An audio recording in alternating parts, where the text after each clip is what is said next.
Assalamualaikum warahmatullahi wabarakatuh. Saya Dini Indo Firawati. Selamat datang di channel saya, Dini Indo. Saya akan berbagi informasi di channel ini tentang kesehatan ibu dan anak serta kebidanan. Selamat menikmati videonya. Kali ini kita akan pelajari bersama-sama tentang berpikir kritis atau critical thinking dalam kebidanan. Istilah critical thinking atau berpikir kritis dalam bidang profesi kebidanan sebenarnya belum dikenal luas. Namun, berpikir kritis ini telah digunakan oleh bidan dalam memberikan asuhan kebidanan dalam pelayanan kebidanan sehari-hari. Bidan telah menerapkan critical thinking seperti dalam melakukan pengkajian data melalui anamnesa, pemeriksaan fisik, maupun pemeriksaan penunjang secara terfokus untuk menyusun suatu diagnosa kebidanan yang tepat, yang dilanjutkan dengan menyusun prioritas asuhan dari perencanaan hingga evaluasi asuhan. Nah, kegiatan ini dilakukan secara siklik dan terus-menerus. Ini sudah biasa dilakukan oleh bidan. Nah, proses berpikir kritis memerlukan komunikasi yang efektif dan kemampuan pemecahan masalah untuk membuat suatu komitmen dalam mengatasi sikap egois dan tertutup dengan mengikuti prosedur yang terus diterapkan. Nah, mari kita pelajari bersama-sama langkah-langkah berpikir kritis. Ada 11 langkah berpikir kritis yang akan kita pelajari bersama kali ini. Yang pertama adalah mengenali masalah. Nah, mengenali masalah ini untuk apa? Untuk menemukan cara-cara yang bisa diterapkan oleh bidan guna dapat memecahkan masalah yang telah ditegakkan. Mengenali masalah yang dihadapi oleh pasien ini diawali dengan pengumpulan data subjektif, data objektif, dan data penunjang. Pada saat mengenali masalah ini, bidan dituntut untuk memiliki kemampuan kognitif yang memadai, termasuk bagaimana mengenai tanda dan gejala setiap kasus yang dihadapi. Apabila bidan tidak memiliki pengetahuan yang memadai terkait dengan data-data yang mendukung untuk menegakkan diagnosis kebidanan dengan tepat, maka akan berdampak terhadap penegakan diagnosis kebidanan dan penata laksanaannya yang kurang tepat juga. Yang kedua adalah memahami pentingnya prioritas dalam problem solving. Dalam tahap ini, bidan tidak boleh memberikan asuhan secara umum tanpa mengetahui berbagai masalah utama yang dihadapi pasien. Misalnya, ketika bidan dihadapkan pada situasi perdarahan saat persalinan, upaya prioritas bidan adalah menghentikan sumber perdarahan dan tata laksananya. Kondisi perdarahan yang hebat saat persalinan, terutama pada kala 4, dapat menimbulkan kematian pada ibu. Asuhan secara umum dapat diberikan ketika kondisi ibu bersalin atau persalinan telah normal atau sesuai dengan standar persalinan normal. Nah, kemudian langkah ketiga adalah mengumpulkan dan menyusun informasi yang terkait atau relevan. Langkah ini sangat krusial karena berkaitan dengan masalah lain atau potensial lain yang dapat dihadapi oleh pasien. Pada kondisi kegawat daruratan, bidan harus mampu membayangkan diagnosis potensial pada ibu dan bayinya berdasarkan data yang ada. Misalnya, pada ibu bersalin dengan preeklamsia berat, diagnosis potensial yang dapat ditegakkan segera berupa terjadinya eklamsi pada ibu dan kemungkinan gawat janin pada janin sampai kematian bayi di dalam kandungan atau intrauterine fetal death. Nah, langkah yang keempat yaitu mengenali asumsi, nilai-nilai yang tidak tertulis dan berkaitan dengan kondisi atau masalah klien.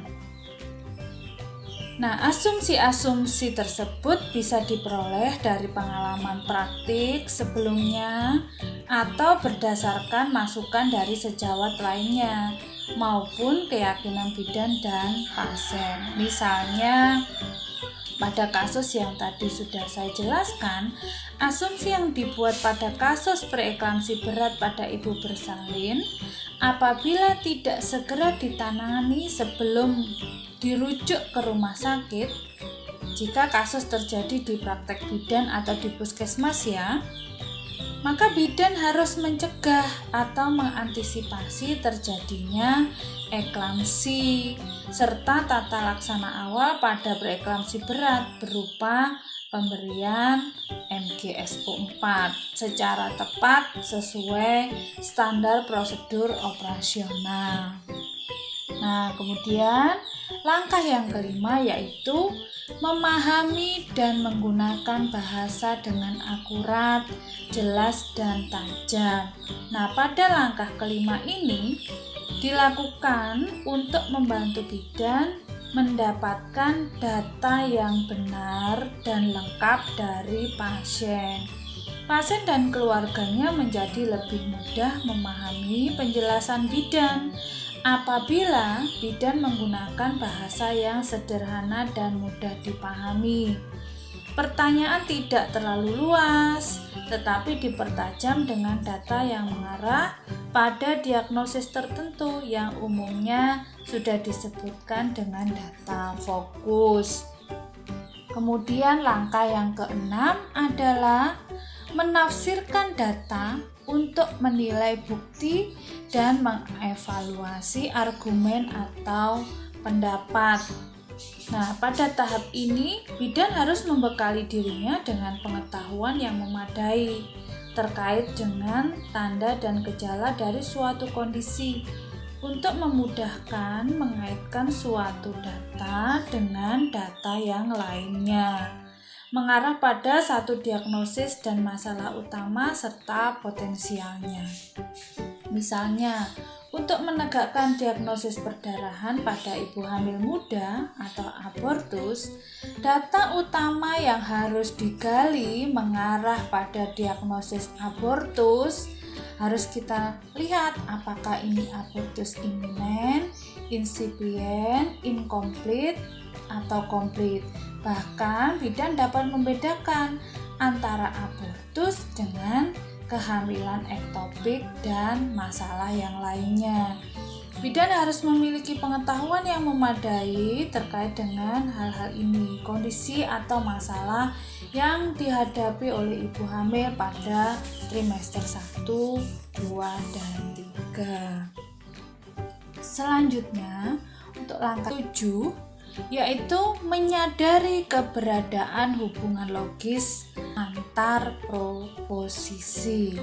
Nah, hal ini hampir sama dengan langkah sebelumnya, yaitu bidan harus mampu menggabungkan dan mengaitkan data satu dengan data lainnya dalam mendekatkan suatu diagnosis.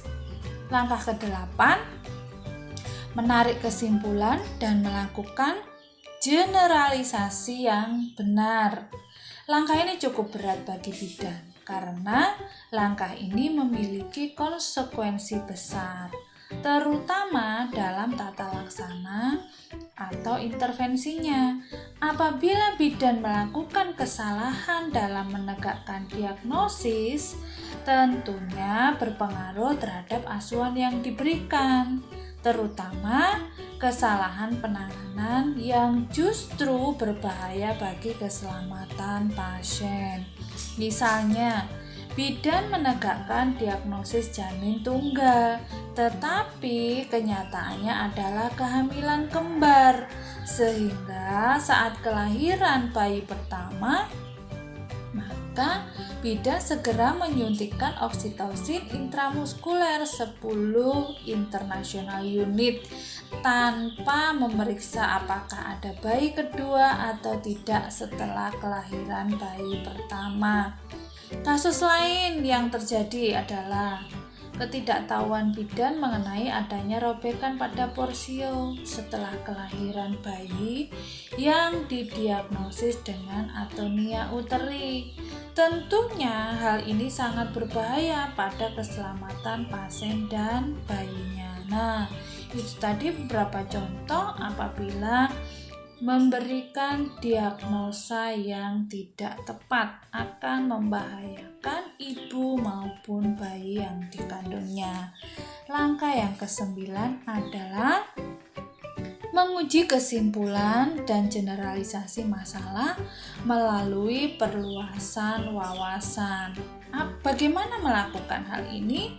Dengan berdiskusi bersama tenaga kebidanan yang lain atau dengan tenaga ahli, misalnya dokter spesialis kebidanan, dokter spesialis anak, atau dokter ahli lain yang terkait dengan kasus yang sedang dihadapi. Bidan tidak boleh berhenti belajar melalui pendidikan berkelanjutan maupun pelatihan-pelatihan sesuai dengan perkembangan ilmu yang terkini. Selanjutnya, langkah yang ke-10 adalah merekonstruksi pola yang telah diyakini atas dasar pengalaman yang lebih luas. Langkah ini merupakan gabungan dari langkah ke-8 dan langkah 9. Kemampuan kognitif, sikap, dan keterampilan bidan dalam menerapkan langkah-langkah manajemen kebidanan sangat dibutuhkan untuk memberikan asuhan yang berkualitas. Nah, selanjutnya ini adalah langkah yang terakhir. Langkah ke-11, memberikan penilaian yang akurat tentang hal-hal tertentu dan kualitas dalam kehidupan sehari-hari. Penilaian atau evaluasi serta monitoring sangat penting dalam rangka menjaga kualitas pelayanan yang telah diberikan bidan. Senantiasa bidan harus mengevaluasi keberhasilan tindakan maupun kegagalannya sebagai bahan pembelajaran. Nah, itu tadi 11 langkah critical thinking ya. Semoga yang saya sampaikan bermanfaat. Terima kasih sudah menonton video saya. Jangan lupa like, komen, share, dan subscribe. Wassalamualaikum warahmatullahi wabarakatuh. See you.